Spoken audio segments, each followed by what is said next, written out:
Hello. If you're like me who grew up in Singapore or Malaysia, you'll be very familiar with the term Tze Char. Now loosely translated it means cook or fry. Now Tze Char stalls actually contributed greatly to the culinary culture of this part of the world. Some of the region's most famous classics like sweet and sour pork, cereal prawns, deep fried yam basket, and even your fried hor fun, they all came from the Tze Char stalls. And even though Tze Char stalls continue to thrive today, the taste of some of the dishes are greatly different from those from the 80s and the 90s. And to revisit some of these old tastes, we can always recreate some of these classic dishes at home. I'll show you how. My name is Cedric Tan and welcome to my channel.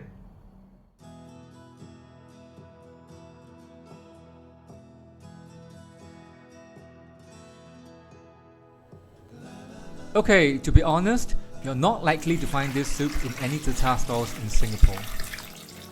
These days, most Tze Char stalls only serve salted vegetable soup or seaweed soup. But this is so good, you simply have to try it.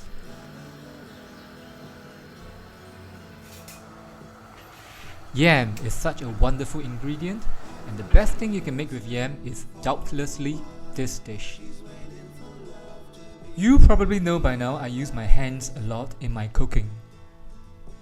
Mashing hot yam with my hands gives me such an unearthly satisfaction, especially when I know that it's going to become the yam ring.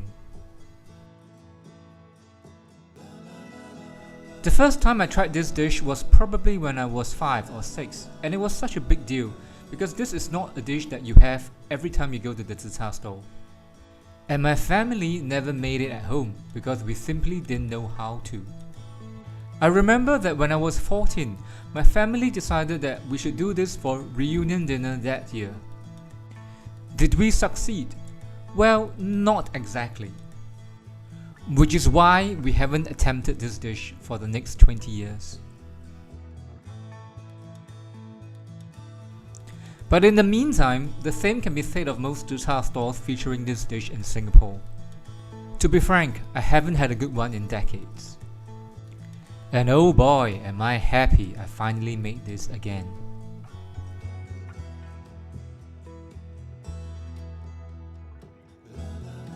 Molding the yam ring is a little bit like doing pottery.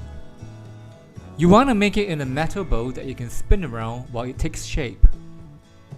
While it looks pretty easy in the video demonstration, take note, it is not that easy.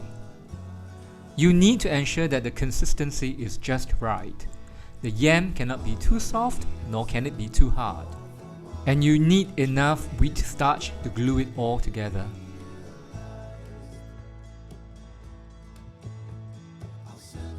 Once you've got the perfect shape, you put it in the fridge to let it set for about an hour, which will make frying it so much more easier.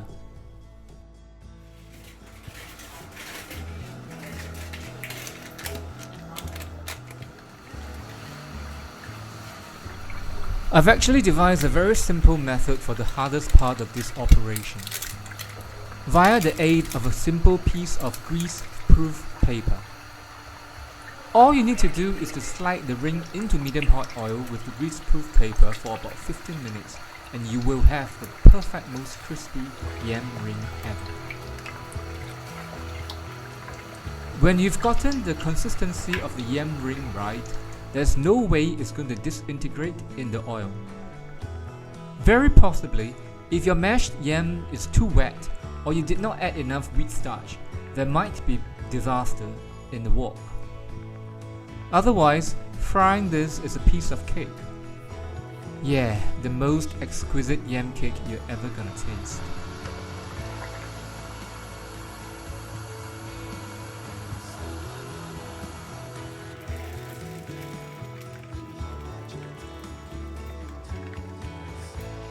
Now for this traditional garnish, I've used tang hoon, which is made from mung beans. You can also use bee hoon made from rice, which is the more common option. While most people do not eat this because it's just too oily, doused with the right gravy, it can be wonderful.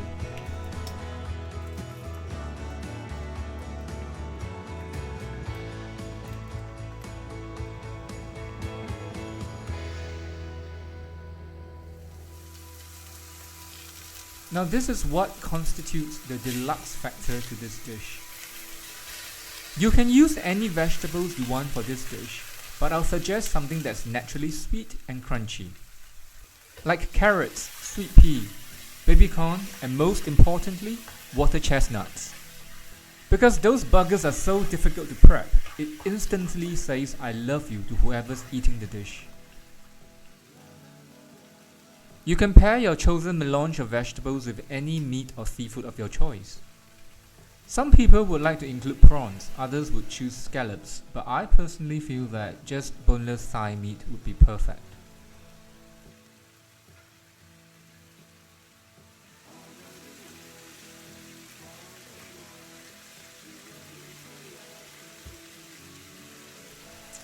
Since crunchiness is such a theme in this dish, some cashews wouldn't hurt. And given how much cashews cost, it instantly elevates a dish.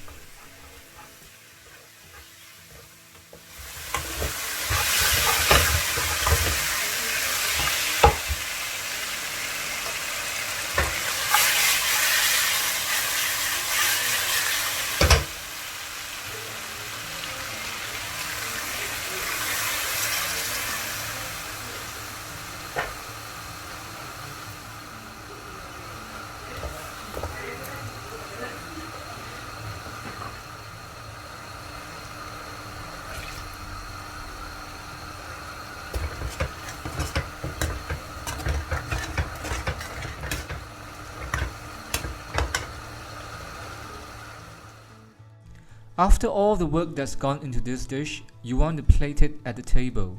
It will instantly invite all the woos and ahs. It's all about the flair of the presentation.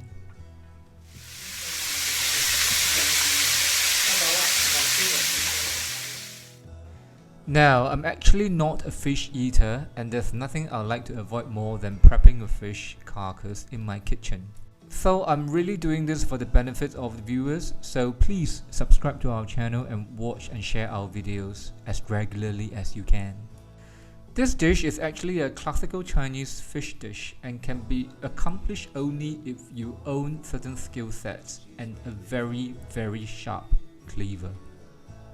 The skill set being your penchant for fish and thus your willingness to do anything for fish, including gutting, cleaning, and beheading the beast, all of which your friendly fishmonger will be able to accomplish for you, all except the scoring of the fillet, which might require a lot of patience and a bit of dexterity. This is the stage of the operation where the sharp cleaver really comes into play. The knife work may look rather fanciful, but it's nothing too laborious or complicated. Anyone with a sharp cleaver will be able to accomplish this. You might want to, however, take note that you do not want to exert undue pressure and cut through the skin of the fish. The skin should be intact, otherwise it will spell disaster in the presentation. Note also that I'm cutting into the fish with a slant angle. That will help elongate the fillet and enhance the presentation. And it's really not as daunting as it seems. Easy peasy really. It's rather a challenge actually to cut through fish skin. Unless except you're wielding the Excalibur. But I always say, knives should not be too sharp when you're working with your fingers on the board all the time. At this stage, soak the fish in ice water infused with ginger. And do not throw away the other parts, use them for stock. Douse the fish with beaten eggs before you coat it with flour. I've always used 70% plain flour with 30% corn flour or potato starch for all my deep fried meats. Just be sure to coat every hole and crevice on the fillet. And save the flour for the sweet and sour pork later.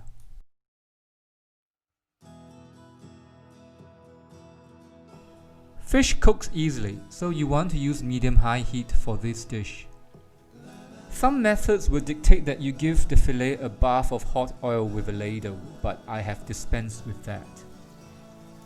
I'm not having the Duchess of Kent over for dinner, so just putting the fish into the oil will suffice. Take care not to burn it though, by swirling it around. How long it takes to cook a fish in hot oil depends largely on how big your fish is. Given that this is just heavily scored fillet, I would say about 7 to 8 minutes max.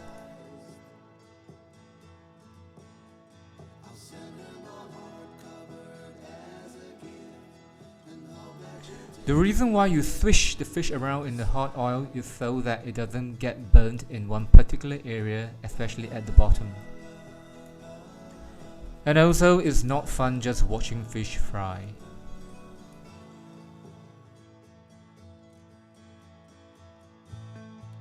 Once you are certain that the fish is done, usually by the experience of touch, via a pair of tongs of course, not fingers, you rescue the fish from the hot oil, drain it and prepare to plate.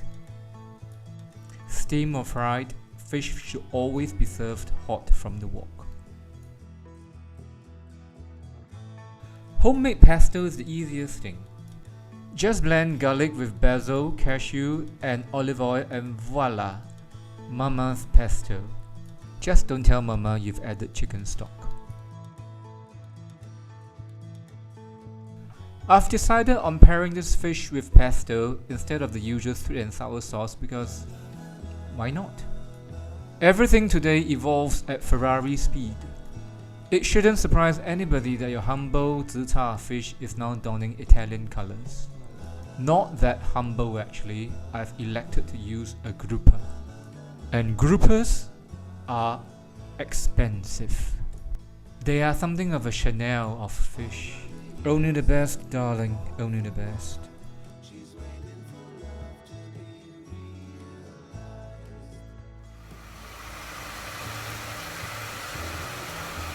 I am really surprised that as fickle as I am, I've never really fallen out of love with sweet and sour pork. It is my constant gastronomic joy and my one true love. If on a death row, this will be my chosen last meal. But only if I get to make it, of course. Contrary to popular belief, pork cooks easily. So please do not render it inedible by over-frying it to death. Few things whet the appetite quite like the caramelizing of sugar. So for me, sugar takes precedence in wok, not oil. And the aroma of caramel is crucial to this dish. But be careful not to burn sugar though, for that is the fastest way to ruin a dish.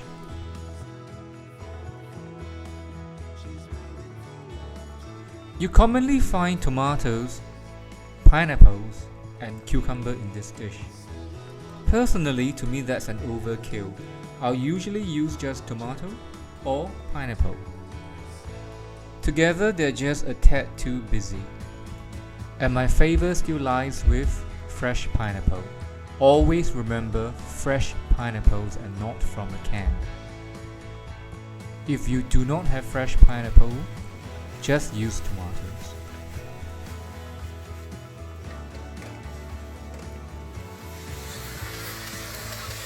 After you've slaved in the kitchen for a meal, the only logical thing is to serve it with nice settings. And of course, good friends, whose company make all the slave work in the kitchen worthwhile.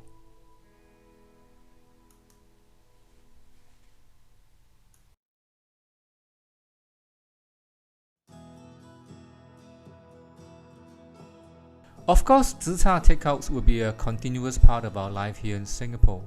But when you are in the mood for it and the occasion calls, do it yourself. It will be a treat worth remembering.